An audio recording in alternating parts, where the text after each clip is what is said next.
बरं बोला, काय प्रश्न? सुप्रीम कोर्टामध्ये उद्या जी सुनावणी होणार होती शिवसेना आणि धनुष्यबाणाबद्दल जी उद्धव ठाकरेंनी याचिका केलेली होती त्याची सुनावणी आता डायरेक्ट 17 जुलैला ठेवण्यात आलेली आहे। तारीख पे तारीख वारंवार सुप्रीम कोर्ट तारीख पे तारीख, विशेषतः घटनाबाह्य सरकार महाराष्ट्रात बसलेलं आहे।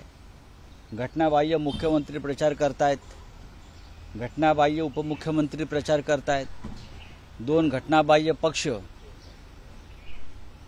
जे बरखास्त व्हायला पाहिजेत घटनेतील 10व्या शेड्यूलनुसार ते प्रचार करतायत आणि ज्यांनी घटनेचं रक्षण केलं पाहिजे संविधानाचं ते सर्वोच्च न्यायालय तारखावर तारखा देते। हे आश्चर्यकारक आहे। म्हणूनच संविधान रक्षणाची लढाई या लोकसभा निवडणुकीत लढली जाते। त्यांना घटनाबाह्य सरकारचा व घटनाबाह्य पक्षाचा जाहीरनामा कशा करता पाहिजे? पैसा फेको तमाशा देखो हा त्यांचा जाहीरनामा आहे ना।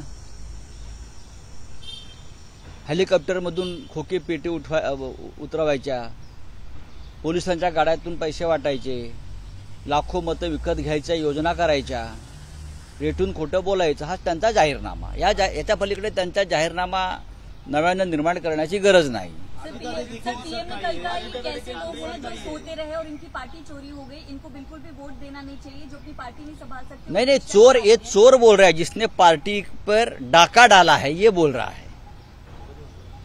चोरी की ये मान्य किया। ये कैसे लोग हैं जिस पार्टी चोरी की? चोर कौन है? चोर को मदद किसने किया?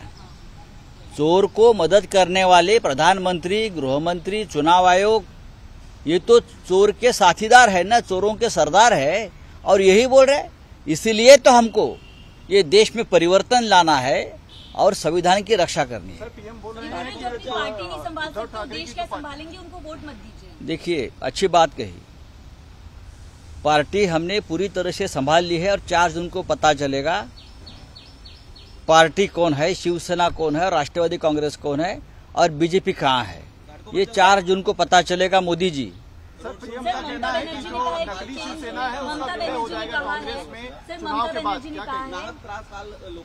नक्कीच देशाच्या प्रधानमंत्र्यांच्या रोड शोसाठी जे आता कार्यवाहक प्रधानमंत्री आहेत त्यांच्यासाठी दुपारी 12 वाजल्यापासून मुंबईचे रस्ते, मेट्रो ट्रेन्स, रेल्वे, कार्यालय हे सगळं बंद केलं। लोकांचे किती हाल झाले। निवडणूक आयोग आहे कुठे? आचारसंहिता आहे कुठे? कोणासाठी? अशा प्रकारे प्रचार या देशात कधी झाला नव्हता की एका व्यक्तीनं प्रचाराला यावं आणि त्याचा प्रचार सुरळीत व्हावा म्हणून सर्वत्र रस्ते बंद करण्यात आले, लोकांची गैरसोय करण्यात आली।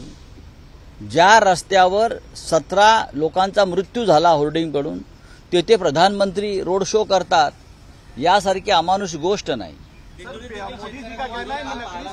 सर्वत्र महाराष्ट्रात आणि देशामध्ये सर्वत्र हा मोठ्या प्रमाणात विरोध नरेंद्र मोदी आणि अमित शहाना होतोय। 4 जून नंतर भारतीय जनता पक्षाचं अस्तित्व राहील की नाही या देशात आणि महाराष्ट्रात हा आमचा पुढला मोठा प्रश्न आहे। पण विरोधी पक्ष म्हणून भारतीय जनता पक्षाला सन्मानाचं स्थान मिळावं अशी आमची भूमिका आहे। ममता बनर्जी ने